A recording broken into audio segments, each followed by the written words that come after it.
Let's talk about cults.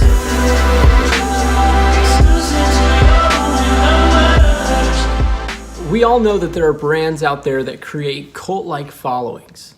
Does that interest you as much as it interests me? I've studied this quite a bit over the last couple of years, but somebody asked me a question a couple of weeks ago that made me go into a deep dive on this topic last week. The question that made me go into all of this is somebody asked me how I measure the value of the services I give. For those of you that don't know, I'm a graphic and motion designer. So how do I measure the value of logos, graphics, and animations?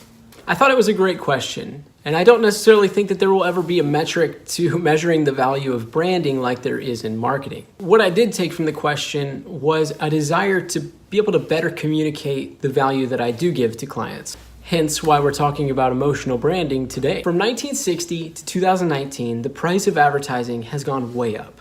But from 1960 to 2019, the engagement from those advertisements has gone way down. So for the first time, we are seeing massive companies with massive reach spend less money on advertising and spend more money on creating community. It's actually a crisis in the creative community because these large powerhouse marketing firms are decimating. Large companies like Nike and Tesla and Apple have shifted their goals. They no longer focus on getting people to buy, they focus on getting people to belong. It not only proved to be successful for the short term, sales did go up, but it also proved to be successful for the long term. This is when they realized that this was creating brand loyalty and long lifetime customers. Once you become loyal to a brand, not only do you represent it, you begin to fight for it.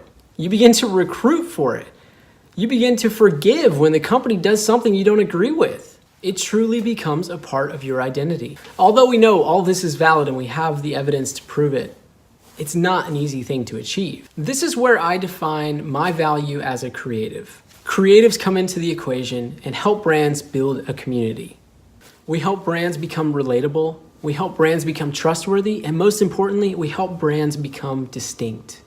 I'll leave you with this. Brand researcher Rob Howard says that success is far less dependent on what you're selling and far more dependent on the culture you harvest and the courage you have to be unique. Thanks for listening. I will see you next Tuesday.